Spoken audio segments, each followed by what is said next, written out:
প্রথম প্রশ্ন, এই 12 পাতার ফর্ম একজন মা বোনকে তার জেনুইনিটি দেখার জন্য কি প্রয়োজন, তার সংসারের খুঁটিনাটি এইভাবে তথ্য সংগ্রহ করা হচ্ছে কেন? 2, লক্ষ্মীর ভান্ডার কবে থেকে দেয়া হয়েছে, কত মাস অব্দি দেয়া হয়েছে আপনারা জানেন। অন্নপূর্ণা ভান্ডার 1 জুন থেকে দেওয়ার কথা, মে মাসের বকেয়াটা কোথায়? 1 জুন থেকে বিজেপিকে প্রতিশ্রুতি মতো যে মা বোনেরা লক্ষ্মীর ভান্ডারের টাকা পান তাদের 3000 টাকা দিতে হবে। আপনারা স্ক্রুটিনি চালাতে পারেন, ভুল থাকলে বাদ দিন, কিন্তু নির্বাচনের আগে প্রতিশ্রুতি দিয়েছেন, এখন আপনারা আবার সেই ফর্ম ফিল আপের লাইনে চলে গেলেন।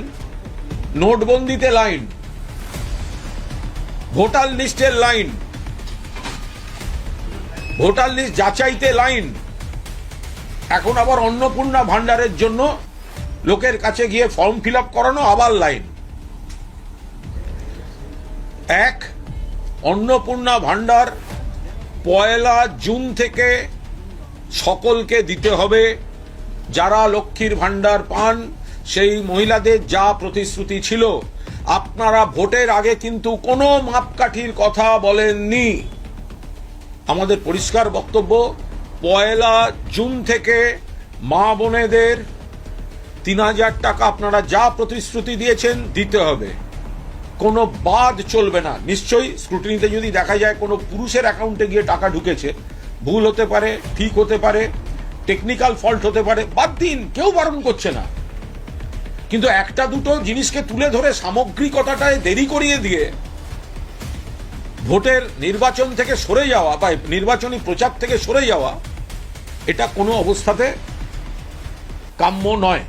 ফলে তৃণমূল কংগ্রেস স্পষ্টভাবে দাবি করছে, বাংলার মা বোনেদের অধিকারের জন্য, স্বাধীনতার জন্য, নিজের মনের মতো নিজের খরচাটুকু করার জন্য মমতা বন্দ্যোপাধ্যায় সাধ্যমতো বাড়াতে বাড়াতে যে লক্ষ্মীর ভান্ডারটি দিতেন, আপনারা সেটি সম্পর্কে কুৎসা করতে করতে মানুষকে অন্য প্রলোভন দেখিয়ে বিভ্রান্ত করে অন্নপূর্ণা ভান্ডারকে আপনারা সামনে এনেছেন।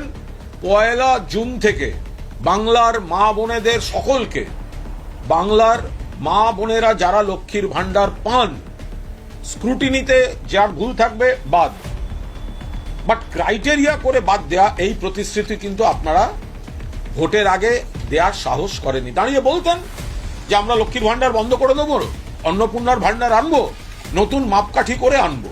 আপনারা তো বলেননি, তখন বলেছেন যারা লক্ষ্মীর ভান্ডার পান তারা 3000 টাকা করে পাবেন। এই হচ্ছে ফর্ম। মানুষকে ভুল বুঝিয়ে, মা বোনেদের বিভ্রান্ত করে কিছু মানুষকে ভুল বুঝিয়েছে ভারতীয় জনতা পার্টি।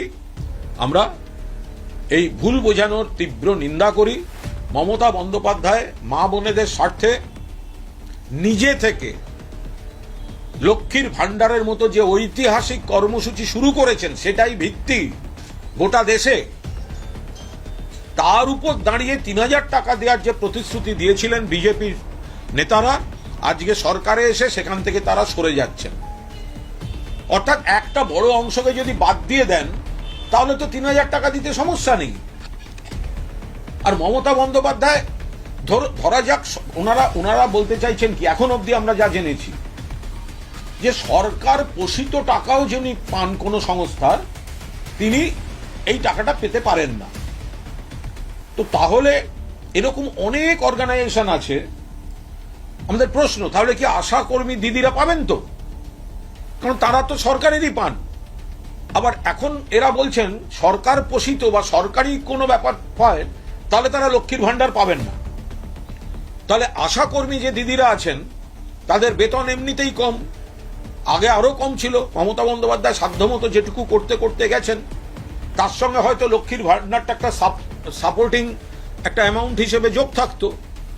তাহলে এরকম আরো অনেকগুলি সামাজিক স্লট আছে যারা হয়তো সরকারের ডালপালাতে আছেন তারা, কিন্তু তাদের আরো একটু আর্থিক সাপোর্ট দরকার।